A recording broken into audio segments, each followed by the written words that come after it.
Beloufa. Allez, le ballon pour Achiou. Ah, mauvais contrôle, mais contre favorable pour Achiou. Contre favorable sur le flanc droit. Le centre de... Et le but, le but algérien. Le but de Sherrad. Le but de Sherrad. Et c'est encore Achiou à l'origine de ce ballon.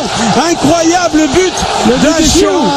Et Sherrad qui était seul devant, un mètre devant le gardien. À 6 minutes, c'est Achiou. Sherrad, on va le revoir ce but. C'est la folie dans les tribunes ici. Dans le stade de Sfax, c'est la folie. Les 14 000 spectateurs algériens sont déchaînés. On est à 6 minutes de la fin du match.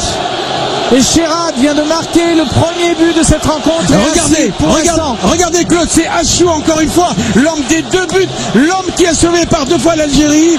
Regardez, c'est lui qui vient mettre ce caviar sur la tête de Sherrad. Mais le ballon est détourné, je ne sais pas si c'est Naïbé. Regardez le centre d'abord de Sherrad, on le revoit. Ouadou qui détourne le ballon. Regardez, il y a une tête d'abord. Non, c'est un autre Algérien. Alors, regardez bien. Alors on va revoir le centre. D'abord El Karkouri qui la touche effectivement. El Karkouri qui dévie. Et c'est El Karkouri qui dévie. Et mal dévié de la part du défenseur marocain. Un peu moins de 2 minutes. Il y a une grosse pression dans les tribunes de ce stade de Sfax. Oui, vraiment. Grosse pression. Yagoubi avec Hadji Yagoubi qui pénètre dans les 16 mètres. Yagoubi. Et le but. Et l'égalisation. Le but marocain. Incroyable de Chamakh.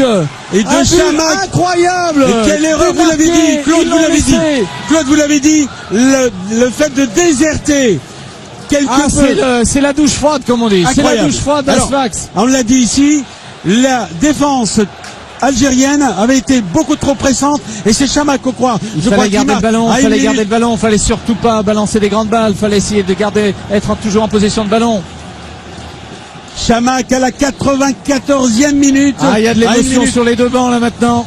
À 1 minute de la fin, on va donc aller... Je crains que vous n'ayez raison, mon cher Eddy. Il y aura sans doute des prolongations car on n'en est pas loin maintenant.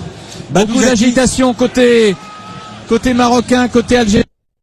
Très abattu par ce coup du sort et c'est le silence dans le stade de Sfax. Oui, une égalisation un peu dans le style que vous avez vécu hier à El Menza entre le Mali et la Guinée. Ici, bis repetita. C'est un scénario encore possible.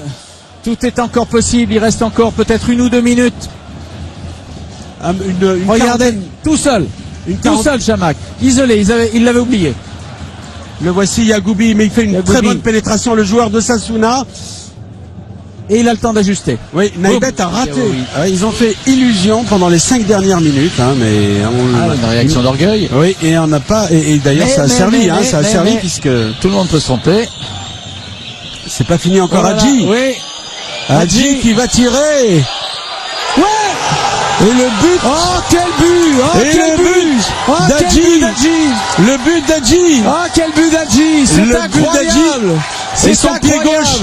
Au moment où nous trouvions que l'attaque marocaine faiblissait, Hadji a eu le coup de rein nécessaire. Il a dépassé les défenseurs algériens et d'un tir du gauche sous les jambes de Lounès Gawawi. Ça c'est un but terrible. Ça c'est un but terrible pour le moral. 7 minutes à jouer. Incroyable retournement de situation à Sfax. Hadji, bien lancé sur un ballon anodin, regardez. Alors on le laisse jouer également. Et en dessous, alors que la sortie, regardez maintenant, sous un angle différent, Hadji. Il contrôle bien ce ballon, difficile à négocier quand même. Malgré les rebonds, il y a eu 5 rebonds. Et il parvient à le négocier. Il est rentré en fin de deuxième mi-temps. Il est beaucoup plus frais que les autres. Oui, et dans un trou de souris. Ballon perdu, mais personne au milieu du terrain, sinon des Marocains. Il est parti à la limite du hors-jeu. Et il est sorti. C'est le deuxième but. Et oui, bien sûr. Le deuxième but. C'est une sortie hasardeuse. Zahiri, c'est mérité pour Zahiri. C'est un but absolument triste pour l'Algérie parce que l'Algérie ne méritait pas de perdre 3-1. Il est vrai qu'ils sont démotivés, il est vrai que dans les gradins les gradins sont vidés, qu'il y a infiniment plus de policiers maintenant que de spectateurs. Mais c'est une erreur. Ça se termine un peu tristement, ce match qui était jusque-là plutôt bien, quoi. Regardez, mais par 2 fois, le gardien a commis cette monumentale erreur. La première fois, rappelez-vous, il était sorti de manière hasardeuse et il a renouvelé la même action. Il est sorti, il n'a pas su doser le ballon et on va la revoir. Ils y croyaient plus. Il n'y croyait plus, mais le gardien quand même a une lourde responsabilité. Regardez, il est allé loin de ses bois. Et bien sûr, ça ne pardonne pas. Vous avez raison, Claude. Zaïri mérite un but sur le total de cette partie. Il a été une des attractions de ce match. Mais c'est vrai que sur le vu du parcours du premier, voilà, c'est fini. C'est fini, Claude. Sur le vu du parcours complet du Maroc, on peut dire que le Maroc mérite cette qualification, car le Maroc a été une des meilleures équipes, une des équipes les plus en vue. Elle avait remporté la première place, elle s'était classée première. Mais en tout cas, sur le vu de ce match-là,